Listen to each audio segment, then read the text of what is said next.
बार टोकने से परेशान होकर भावेश ने कहा, चलो तुम बाहर जाओ, मुझे कंसंट्रेट करने दो। चिंकी कुछ बड़बड़ाते हुए किचन से बाहर चली गई और टीवी चालू करके अपना मुंह फुलाए हुए बैठ गई। भावेश ने इधर किचन का दरवाजा बंद कर दिया और गैस का स्विच चालू करके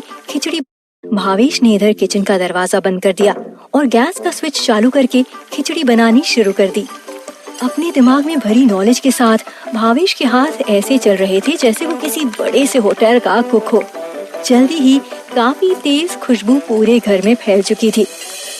चिंकी शॉक थी क्योंकि जैसे ही उसके नाक के अंदर ये खुशबू गई, उसका भी इस खिचड़ी को खाने का मन होने लगा।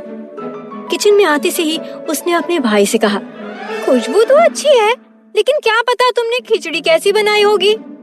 भावेश ने खुद उसे एक कटोरी में खिचड़ी भर के दे दी। चिंकी ने जैसे ही एक चम्मच से इस खिचड़ी को टेस्ट किया, उसके स्वाद से चिंकी की आंखें अपने आप बंद हो गईं। वो जैसे कहीं खो गई। यूं तो चिंकी कभी भी अपने भाई की तारीफ नहीं करती थी, लेकिन आज खिचड़ी की टेस्ट के कारण उससे रहा नहीं गया। भैया, ये तो बहुत टेस्टी है। भावेश ने कुछ कहा नहीं, बस हल्का मुस्कुरा दिया।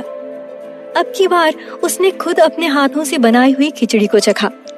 खिचड़ी की जितनी अच्छी खुशबू थी, उसका टेस्ट उससे भी ज्यादा अच्छा था। उसने अपनी बनाई खिचड़ी को एक ही टिफिन के 3 अलग-अलग कंटेनर्स में भर लिया। भावेश इन्हीं डब्बों में से एक डिब्बे में जीवन घुटी डालने वाला था, लेकिन इससे पहले कि वो कुछ करता, उसने अपने सिस्टम से पूछना सही समझा। सिस्टम, मैं इस जीवन घुट्टी को अगर इस खिचड़ी में डाल दूं, तो उसका कोई बुरा इफेक्ट तो नहीं होगा ना? सिस्टम ने जवाब दिया, नहीं होस्ट। इस जवाब को सुनकर भावेश बहुत खुश हुआ। उसने तुरंत ही जीवन घुटी को एक खिचड़ी के बर्तन में डाल दिया और चम्मच से उसे अच्छी तरह से मिला लिया। भावेश ने ध्यान से टिफिन बॉक्स के सबसे नीचे वाले हिस्से में जीवन घुटी डाली हुई खिचड़ी को रखा। कुछ ही देर के बाद वो दोनों भाई बहन अब वापस सिटी हॉस्पिटल में खड़े हुए थे। वार्ड के अंदर घुसते ही भावेश ने कहा, पापा देखिए, मैंने आपके लिए खिचड़ी बनाई है और मम्मा आपके लिए भी अलग से रखी है। भावेश के मम्मी पापा दोनों थोड़े सरप्राइज थे। उन्होंने पूछा, तुम्हें कब से खिचड़ी बनानी आ गई? जिसके जवाब में चिंकी ने कहा, मम्मी पापा, भाई ने रेसिपी की बुक को देखकर बनाई है, आप एक बार खा कर तो देखो, बहुत टेस्टी बनी है। अपनी सिस्टम की मदद से भावेश मास्टर शेफ बन चुका था। उसने रेसिपी की बुक को देखकर काफी स्वादिष्ट और खुशबूदार खिचड़ी बनाई थी। उस खिचड़ी को एक टिफिन में लेकर जब भावेश और उसकी बहन चिंकी सिटी हॉस्पिटल पहुँचे, तो उनके मम्मी और पापा को विश्वास ही नहीं हुआ कि खिचड़ी बनाने वाला और कोई नहीं, उनका लड़का भावेश था। वो दोनों सरप्राइज थे। इधर भावेश ने अब तक अपने हाथ में रखे हुए टिफिन को खोल लिया था। टिफिन को खोलते ही खिचड़ी की खुशबू से पूरा वार्ड गुलजार हो गया। मम्मी और पापा दोनों ने एक दूसरे की ओर देखा। मम्मी ने कहा, अरे वाह, महक तो बहुत अच्छी आ रही है। भावेश के पापा रघुनाथ पराशर बोल पड़ते हैं, पता है शांति, मैंने कभी भी खिचड़ी से इतनी अच्छी महक आती नहीं पाई। भावेश ने टिफिन के उस कंटेनर को पापा की ओर बढ़ा दिया जिसके अंदर जीवन बूटी मिली हुई थी। पापा ने तुरंत ही उस कंटेनर को अपने हाथ में लिया और चम्मच के जरिए खिचड़ी को टेस्ट किया। ये जितनी अच्छी महक रही है, उससे कहीं ज्यादा अच्छी स्वादिष्ट है। इतनी अच्छी खिचड़ी तो मैंने सालों से नहीं खाई भावेश। तुमने सिर्फ किताब में लिखी रेसिपी देखकर इतनी अच्छी खिचड़ी कैसे बना ली? भावेश को अपने पापा से कुछ इसी तरह के रिएक्शन का इंतजार पहले से था। उसने कहा, खिचड़ी बनाने में कौन सी साइंस लगती है? वो तो किताब में जैसा जैसा लिखा हुआ था, मैं वैसा वैसा करता गया और बस कुछ ही देर में खिचड़ी बन गई। ये तो चिंकी भी कर सकती थी, पर इसे मोबाइल से फुर्सत मिले तब ना। ये सुनते ही चिंकी, जो इस लम्हे को मोबाइल में कैप्चर कर रही थी, अपनी जीभ दिखाकर भावेश को चिढ़ाती है। शांति कहती है, बस करो तुम दोनों। भावेश कहता है, इस चुड़ैल को समझा लो मम्मी, किसी दिन इसकी चोटी काट लूंगा, फिर जीभ दिखाते वक्त सच में चुड़ैल लगेगी। अभी तुम ये खिचड़ी खाओ। भावेश ने टिफिन का एक दूसरा डब्बा मम्मी को दे दिया। दिखने में तो बड़ी साधारण सी है, लेकिन स्वाद तो बड़ा अच्छा है इसका। खिचड़ी खाने के बाद उसकी मम्मी भी हैरान थी।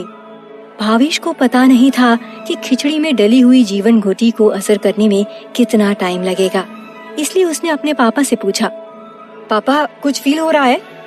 हाँ, थोड़ा तो कुछ हो रहा है, पापा ने फुसफुसाया। कैसा फील हो रहा है आपको पापा? भावेश ने फिर पूछा। उसके पापा ने थोड़ा हिचकिचाते हुए और थोड़ा रुक कर कहा, तुम्हारी बनाई खिचड़ी को खाने के बाद ऐसा लग रहा है जैसे पूरे शरीर में जान आ गई हो। इसके साथ ही उसके पापा ने अपनी रीढ़ की हड्डी की उस जगह इशारा किया जहाँ से वो टूटी हुई थी। अपने पापा के इन शब्दों को जानकर भावेश बहुत खुश था। उसने मन में सोचा, जरूर ही ये उसकी जीवन घुटी का कमाल है। भावेश अपने पापा को देख रहा होता है कि तभी उसके दिमाग में एक तेज करंट जैसी तरंगे दौड़ी और भावेश को सर में दर्द सा उठ गया। भावेश एक पल के लिए बिल्कुल हिल गया। उसे समझ नहीं आया कि ये अचानक से क्या हुआ। भावेश खुद को संभालता है और फिर धीरे से सिस्टम से पूछता है, सुपर सिस्टम, ये क्या था? अचानक से ऐसा दर्द क्यों हुआ मुझे? पर सिस्टम की ओर से कोई भी जवाब नहीं आया। भावेश भी सोच में पड़ गया। भावेश के पापा को थोड़ी देर बाद अब और भी अच्छा महसूस हो रहा था। अब की बार उन्होंने ऐसा स्टेटमेंट दिया जिसे सुनकर हर किसी की आंखें बड़ी हो गईं। मुझे ऐसा लग रहा है जैसे अब मैं बिल्कुल ठीक हूँ। मुझे इस बेड से उठकर चलने की कोशिश करनी चाहिए। ऐसा कहते कहते भावेश के पापा अपने बेड से उठ भी गए। भावेश का ध्यान टूटता है और वो अपने पापा की ओर देखता है। उन्हें ऐसा करते हुए देखकर भावेश की मम्मी ने उन्हें तुरंत रोका और कहा, बच्चों जैसी हरकत मत करो। आपको अभी अपनी तकलीफ के बारे में कोई जानकारी नहीं है। आपको क्या लग रहा है कि आपके बेटे की बनाई हुई खिचड़ी से आप ठीक हो गए हो? इधर भावेश ने इन शब्दों को सुनकर मुस्कुरा दिया। उसकी बहन चिंकी ने भी उसके पापा को रोकते हुए कहा, पापा ठीक है, मान लेते हैं कि भैया की बनाई हुई खिचड़ी से आपको अच्छा फील हो रहा है, लेकिन आपको आराम करना चाहिए। पापा को देखते हुए अगल बगल के मरीजों का ध्यान भी उन्हीं पर आ गया था। उन्हीं में से एक मरीज ने पापा से मजाक में कहा, आपके बेटे ने आपके लिए खिचड़ी बनाई है और आपको लग रहा है कि खिचड़ी खाने के बाद आपकी तबीयत ठीक हो गई। हाँ, ऐसा ही लग रहा है, उसके पापा ने जवाब दिया। ऐसा नहीं होता। चलो माना कि आपका लड़का समझदार है जो आपके लिए घर से खिचड़ी बना कर लाया है, लेकिन ऐसे खिचड़ी भर पेट खाने से थोड़ी ना कोई ठीक हो जाता है। किसी दूसरे मरीज ने उसके पापा से कहा, जिसके जवाब में भावेश के पापा ने कुछ नहीं कहा। लेकिन एक बात तो सच थी कि उन्हें लग ही नहीं रहा था कि उनकी रीढ़ की हड्डी में फ्रैक्चर हुआ था। उन्होंने जब ये बात बाकियों को बताई तो वे एक बार फिर उन पर हंसने लगे। उन्होंने सभी से कहा, मुझे सच में ऐसा लग रहा है जैसे मेरे अंदर ढेर सारी ताकत आ गई है। तुम लोगों को विश्वास नहीं है ना? रुको, मैं तुम सभी को अपने बिस्तर से उठकर ही बताता हूँ। पापा ने इतना कहा ही था कि वो अपने बिस्तर से खड़े हो गए। भावेश ने उन्हें सहारा दिया और सिर्फ इतना ही नहीं, उन्होंने भावेश की मदद से 2 कदम चलकर भी दिखाया। जिस किसी ने भी उन्हें देखा वो आश्चर्य में था। बाद में भावेश जो उनकी मदद कर रहा था उसने भी उन्हें छोड़ दिया और आगे पुश कर दिया। सभी की आश्चर्य भरी नजरों के बीच पापा सामान्य स्वस्थ इंसान की तरह वो पूरे वार्ड के गोल चक्कर लगा रहे थे। उन्होंने अपनी रीढ़ की हड्डी की जगह दबाकर भी देखा। उन्हें उस जगह जरा भी दर्द महसूस नहीं हुआ।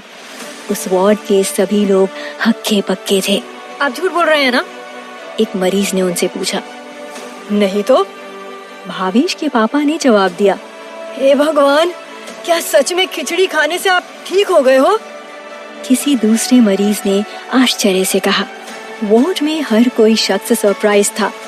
रघुनाथ को इस तरह से चलता फिरता हुआ देखकर शांति भी हैरान थी। उन्होंने भावेश से पूछा, भावेश तुमने खिचड़ी में कुछ डाला तो नहीं था? इस बार उसके पापा की नजरें भी भावेश के ऊपर थीं। वे भी इस सवाल का जवाब जानना चाहते थे। भावेश ने जवाब दिया, हाँ डाला था ना, 5 रुपए का मसाला मैजिक, पर उससे क्या ही होगा। वार्ड के बाकी मरीज भी ये देखकर शॉक में थे। वे सभी भावेश से एक के बाद एक कर कहने लगे, लड़के तुम्हारे पास अभी भी खिचड़ी बाकी बची है ना? मैं तुम्हें 1000 रुपया दूंगा, मुझे वो खिचड़ी दोगे? हाँ, हमें भी खिचड़ी चाहिए। किसी दूसरे ने बोला, तुमने आखिर किया कैसे? मुझे भी वो खिचड़ी चाहिए।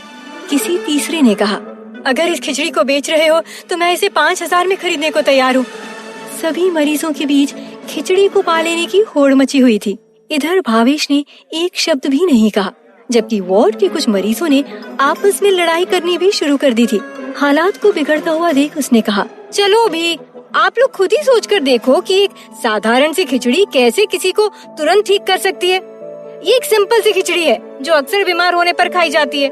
आप लोग भी अपने घर में बना सकते हैं। भावेश की बातों में सभी को तर्क लगा और वे सभी शांत हो गए। ऐसी सिचुएशन में भावेश को कुछ और भी तर्क देने पड़ते। उससे पहले उसने अपने पापा से कहा, पापा आप बिल्कुल ऐसे ही रहना, मैं तुरंत डॉक्टर को बुला कर लाता हूँ। भावेश जल्दी से वार्ड के बाहर निकला और डॉक्टर को बुला लाया। डॉक्टर ने जब उसके पापा को देखा तो सदमे में आ गए। उन्हें भी समझ नहीं आ रहा था कि कोई मरीज जिसके रीढ़ की हड्डी में फ्रैक्चर्स थे, वो इतनी जल्दी बिना इलाज के कैसे ठीक हो सकता है। खुद को फिर देखकर उसके पापा ने तुरंत ही डॉक्टर से खुद को डिस्चार्ज करने के लिए कह दिया। लेकिन डॉक्टर ने उन्हें तुरंत ही पहले कुछ जांच कराने, एक्सरेज कराने, फिल्म्स लेने और हॉस्पिटल के बाकी डॉक्टर्स से निरीक्षण कराने के लिए कहा।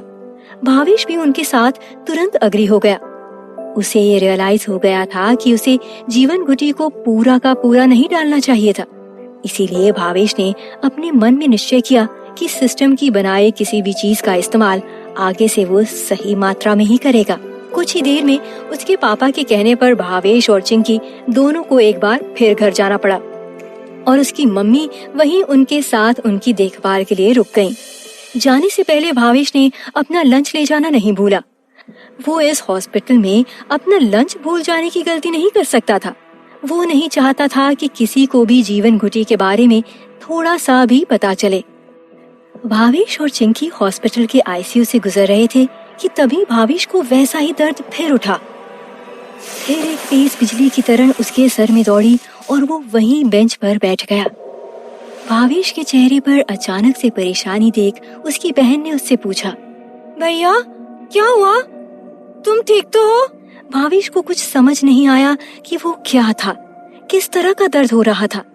उसने फिर सिस्टम से पूछा पर उसे कोई जवाब नहीं मिला। दोनों बार कुछ पल के लिए ऐसा लगा जैसे सिस्टम है ही नहीं। चिंकी भावेश को पकड़कर वहाँ से ले गई। चिंकी और भावेश के वहाँ से जाते ही आईसीयू का दरवाजा खुला और एक मरीज लड़खड़ाते हुए बाहर आया, जो कोई और नहीं पन्नू था। पन्नू, ये कैसे हो सकता है? उस मेंटल हॉस्पिटल में तो ब्लास्ट हुआ और सब मारे गए, पर पन्नू कैसे बच गया? पन्नू के दाएं पैर पर और सर पर चोट लगी है। पन्नू भी हॉस्पिटल से बाहर की ओर निकल जाता है।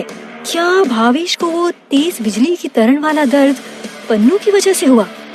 क्या भावेश का सिस्टम उसे किसी खतरे के बारे में बता रहा है?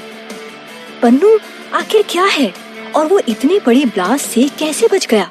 जानने के लिए सुनिए अगला भाग सिर्फ पॉकेट एफएम पर।